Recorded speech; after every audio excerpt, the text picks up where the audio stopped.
Ria Atayde, buntis na nga ba bago pa magpakasal kay Sanjo Marudo? Yan po ang ating alamin sa video na to.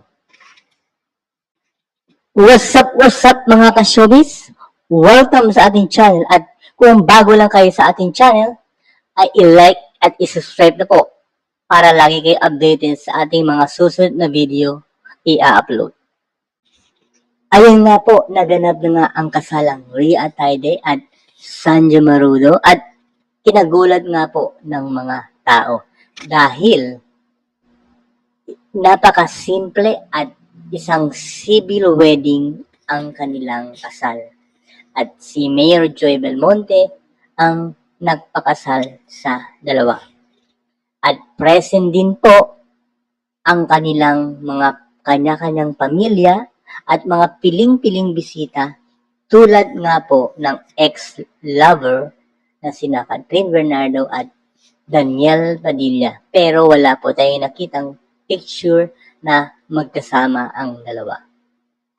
Pero may mga kanya-kanyang picture sila kasama naman ang ibang mga kaibigan tulad nga po ni Joshua Garcia, Enchong D, at ang magjowang RK Magaching at Jean Oy Nessa. Kasama rin po nila ang mga ibang piling bisita.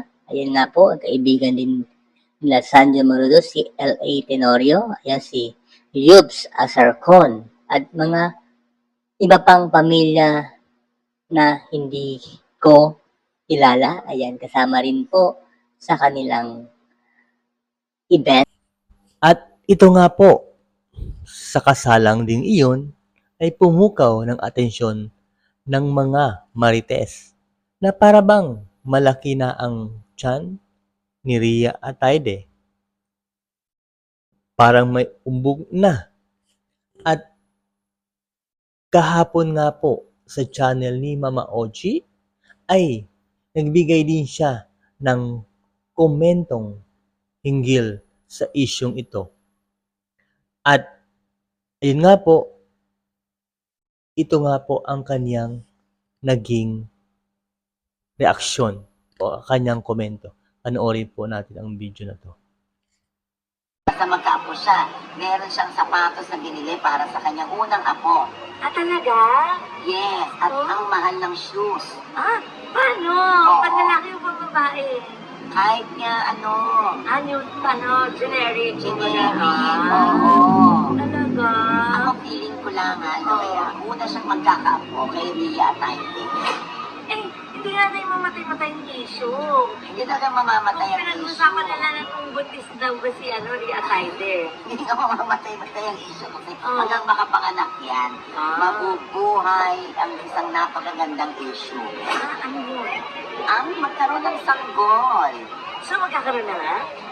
Ako hindi ko man tumapanaginip-pan. Diba? Oo naman. Let's all hope and pray na sana isang malusog na baby ang isilang. Napakaganda man ito at napakagwapo. Diyos ko, ang ganda naman ang kombinasyon ni Ria at ni Sancho. Yan ang aabangan natin, Ay, teka lang muna, Nay. Nag-wish ka na agad ng baby. Confirmed na ba na may baby sa loob ng tiyan? Ako hindi na ako magtatanong. Baka maawat. Charot! Maawat pa. Wala ka bang natanungan? Huwag ka na magtanong. Huwag na naman tanong mo, Chika, huli ka. Charot! Diyos ko, halata naman na. Halata naman na. Diyos ko, nagkaroon na ako ng 5 anak. Ano ba? Kumakasal ka nung nagkaroon 5 anak, hindi mo ikaw nagbuntis na. Isa-isang nawa. Mahalata ko yun sa katawan, sa aura ng babae. Oo, hindi na kailangan itanong yan. Basta yan ang ating pakakaabangan. Dahil ang alam ko talaga, noon pa, hindi pa nag-engage si Sanjo at si Ria. Excited na talaga magkaapo si Papa at si Ibiang. Ayan nga po, kayo na pong bahala kung ano ang tingin nyo.